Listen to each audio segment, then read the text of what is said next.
saya ingin sampaikan sebagai seorang entrepreneur, kuncinya adalah entrepreneurship itu bukan profesi, tapi entrepreneurship itu adalah mindset. Kita harus memiliki mindset seorang entrepreneur. Apa mindset seorang entrepreneur? Tahan banting, tidak pernah puas, jujur, ulet, amanah, tidak pernah give up, tidak pernah menyerah, dan selalu berpikiran positif, optimis, konstruktif. Tidak pernah berpikir negatif, tidak pernah pesimis, tidak pernah senang melihat kegagalan orang, tapi kalau ada orang kegagalan hatinya iba, tidak pernah iri terhadap kesuksesan orang, tapi begitu ada kesuksesan orang dia mencari apa di balik kesuksesan orang ini yang kita bisa pelajari. Nah, dengan etos kerja dan mindset entrepreneurship yang tadi saya sudah share, kita akan mampu mensiasati beberapa cobaan yang kita hadapi di dunia ini. Percaya bahwa doa ibu itu adalah betul-betul jalan menuju kesuksesan. Itu saya percaya banget. Dan saya setiap minggu di antara kesibukan saya punya skala prioritas gitu. Prioritas pertama, ini yang paling mudah gitu kan. Bagaimana Sandi membagi waktu? Kan 24 jam sama banyak tugas-tugas di kantor, banyak tugas-tugas yang lain. Bagaimana cara membagi tugas? Paling mudah adalah membagi tugas dengan skala prioritas. Satu adalah kewajiban kita kepada Yang Maha Kuasa, kepada alam semesta, yaitu ibadah. Itu prioritas nomor satu. Nomor dua adalah prioritas kepada keluarga. Sebelum tugas kita di kantor maupun di organisasi maupun yang lain-lain, tugas yang kedua adalah bagaimana kita menjalankan tugas kita sebagai bagian elemen terkecil daripada ekosistem kita, itu keluarga. Jadi tugas saya kepada anak-anak, kepada istri, kepada orang tua itu mendalui dari skala prioritas terhadap tugas usaha saya, bisnis saya maupun organisasi yang lain. Sesuatu yang besar selalu dimulai dari hal-hal yang kecil. Perjalanan panjang dimulai dengan langkah-langkah kecil. Dalam membangun usaha, kita harus membangun jejaring atau networking.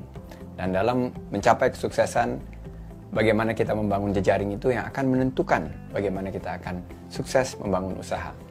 Reputasi harus dijaga, karena kalau kita bersikap jujur dan ikhlas dalam membangun jejaring, kita akan mampu membentuk bisnis kita menjadi bisnis yang solid. Dan juga dalam membangun bisnis, kita harus memiliki konsep bahwa bukan hanya kenal karena ingin mencari uang, tapi belajar. Belajar untuk membangun dan mungkin bisa menjadi mentor kita. Smart entrepreneur itu adalah entrepreneur yang memiliki visi ke depan, bermimpi besar, bertindak besar, dan menganggap bahwa sebuah kesulitan itu adalah peluang, melihat gelas itu setengah penuh bukan setengah kosong, melihat bahwa Indonesia menjadi sebuah fenomena ekonomi yang akan bertumbuh besar, dan dia melihat jangka panjang dan menunggu tentunya hasil daripada hasil kerja kerasnya itu secara sabar, tidak terburu-buru dan tidak bekerja secara instan. Waktu saya memulai usaha, ternyata dari bisnis-bisnis yang saya lakukan, mulai dari bisnis batubara, bisnis telekomunikasi, juga terakhir di bisnis retail, ide-ide terbaik itu atau terobosan-terobosan solusi gagasan itu datangnya tuh Masya Allah pada waktu sholat subuh, setelah subuh sampai ke duha itu. Nah, itu datanglah pemikiran-pemikiran bisnis itu setelah sholat subuh. Nah sekarang setelah sholat subuh kan kita selalu diingatkan jangan tidur lagi sampai matahari terbit. Nah itu saya gunakan untuk olahraga, lari. Dan itu betul juga akhirnya mendatangkan suatu apa yang disebut ya, endorfin ya. Keluar begitu zat-zat endorfin itu kita keluar begitu kita lari. 4 hal yang saya belajar dari lari itu. 1, persiapan. Sama dengan sholat subuh dan olahraga. Semua bisnis itu butuh persiapan. Preparation. Nomor 2, teamwork. Itu kalau kita nggak teamwork, kadang-kadang sholat subuh itu lewat. Tapi karena kita sama istri atau kadang-kadang juga sama dengan teman-teman saling mengingatkan, teamwork. Keempat, speed. Kita harus cepat. Dalam bisnis itu harus cepat. Sama juga olahraga, juga dalam sholat subuh kalau nggak cepat ketinggalan. Dan terakhir adalah endurance. Daya juang, nafas panjang. Dalam bisnis itu penting, dalam olahraga khususnya lari 42 km, maraton itu juga penting. Dan terakhir dalam sholat subuh juga penting. Karena endurance kita fisik harus kuat. Nggak akan mungkin kita bisa beraktivitas terus bisa bangun pagi lagi kalau fisik kita nggak kuat. Jadi endurance 4 tuh. Preparation, teamwork, speed, dan endurance. Etos kerja AS yang saya sebut sebagai kartu AS ini adalah titian, jembatan menuju kesuksesan. Mau apa itu juga. Mau jadi politisi, mau jadi akademia, mau jadi pengusaha, mau jadi profesor, atau mau jadi pegawai negeri, mau jadi apapun juga, etos kerja AS atau kita sebut sebagai kartu AS ini yang 4 akan menjadi yang memastikan. Satu, kerja keras. AS pertama, kerja keras. Allah memberikan begitu banyak, lihat ini keindahan di sekitar kita, kemudahan di sekitar kita, begitu banyak sumber daya alam yang melimpah di Indonesia, sumber daya manusia, pasarnya yang bertumbuh besar. Ini kemudahan-kemudahan yang diberikan kepada kita. Bagaimana kita membalas karunia Allah Subhanahu wa Ta'ala ini adalah dengan bekerja keras. Kita harus kerja keras. Nggak boleh kita menganggap semua yang ada di sekitar kita ini taking it for granted. Tapi kita harus membalasnya dengan kerja keras. Liburan cerdas ceria ini juga kemudahan karunia bagi kita. Oleh karena itu kita partisipasi dengan kerja keras. Nah, ke depan dengan persaingan, dengan tentunya dunia yang semakin dinamis, kerja keras saja tidak cukup. Tapi butuh kartu AS yang kedua, yaitu kerja cerdas.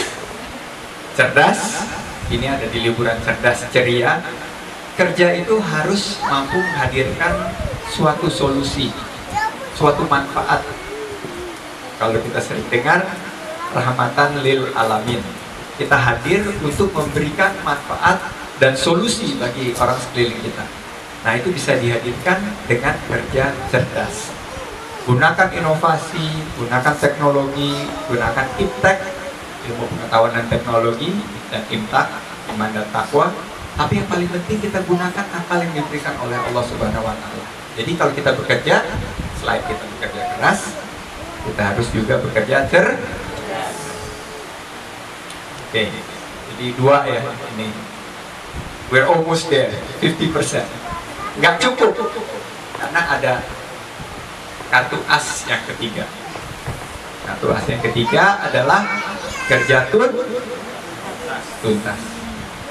Anak-anak muda ini banyak sekali yang mampu bekerja keras, bekerja cerdas, tapi kadang-kadang kerjanya setengah-setengah, kerjanya tidak tuntas. Kalau buat PR nggak diselesaikan.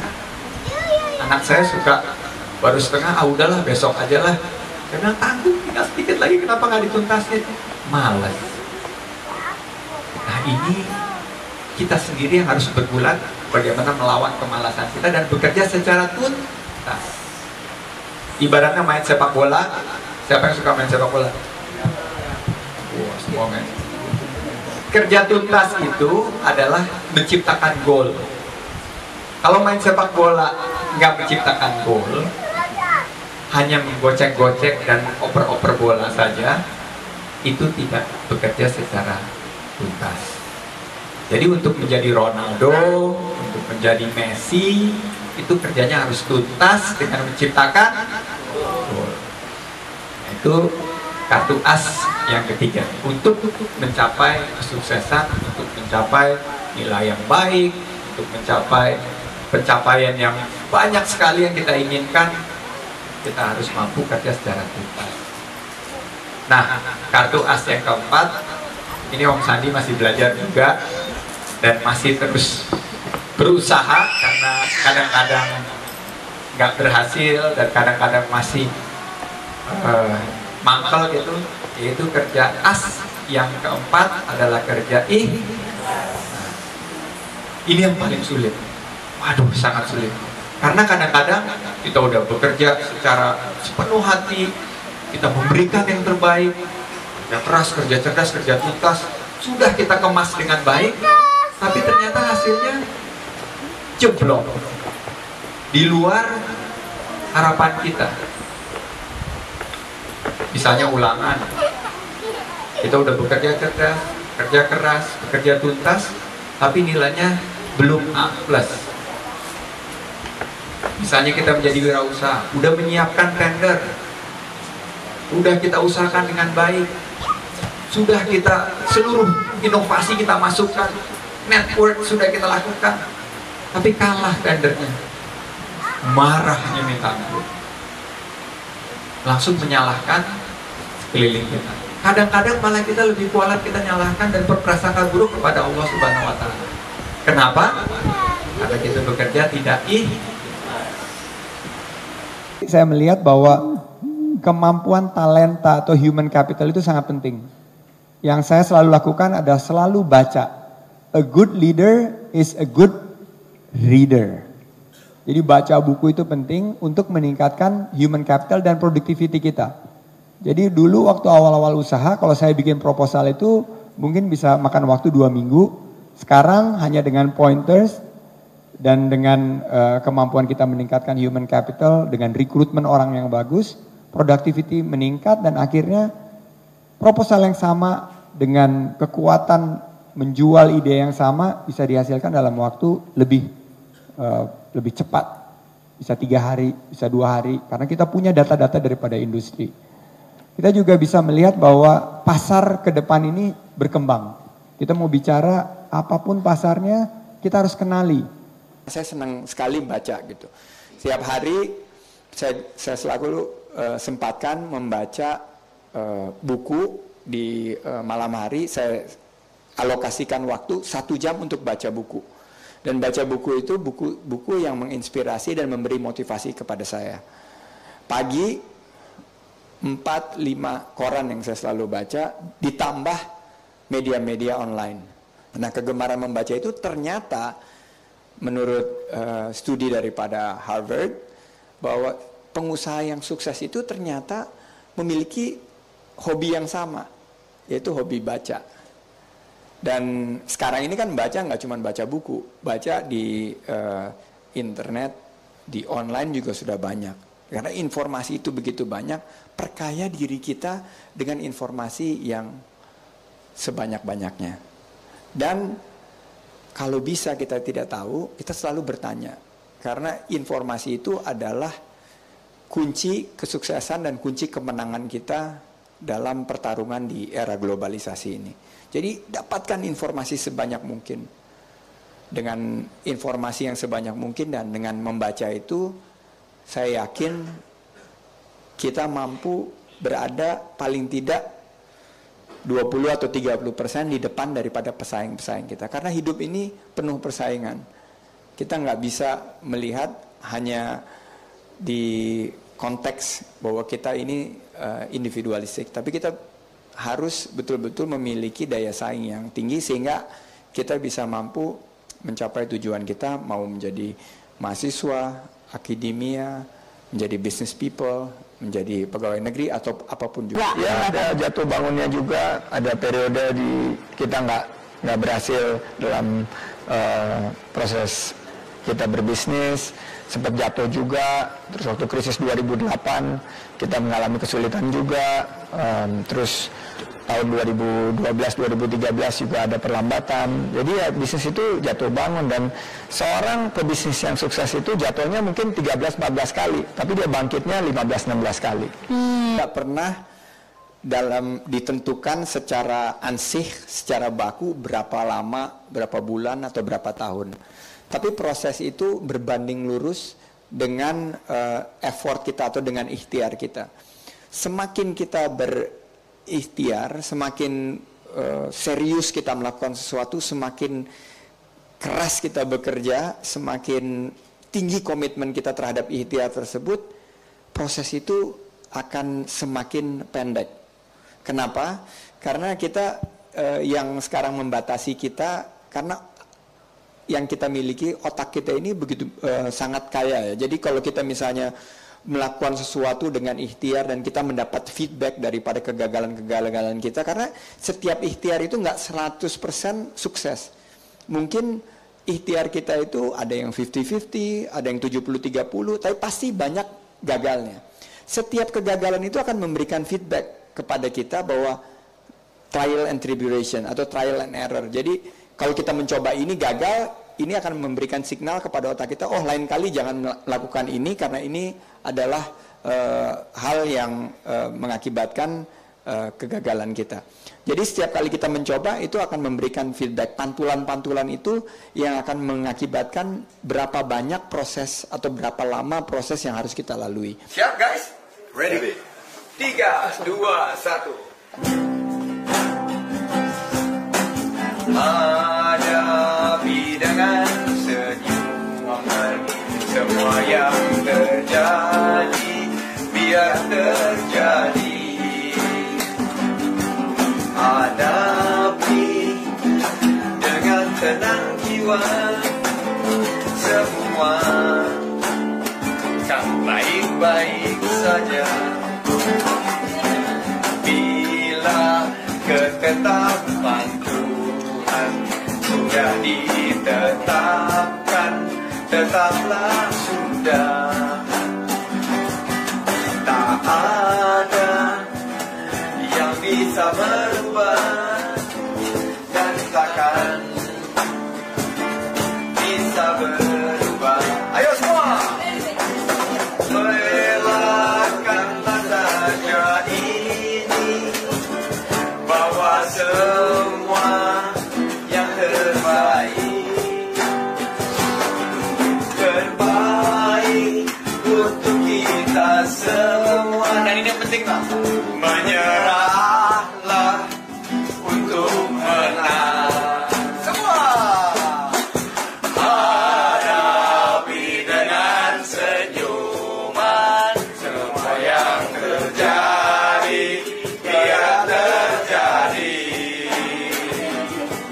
Hadapi dengan tenang jiwa, semua kan baik-baik saja. Lalu bila ketetapan Tuhan sudah ditetapkan, tetaplah sudah. Tak ada yang bisa berubah dan takkan bisa berubah. Relakanlah saja ini, bawa semua yang terbaik untuk kita semua.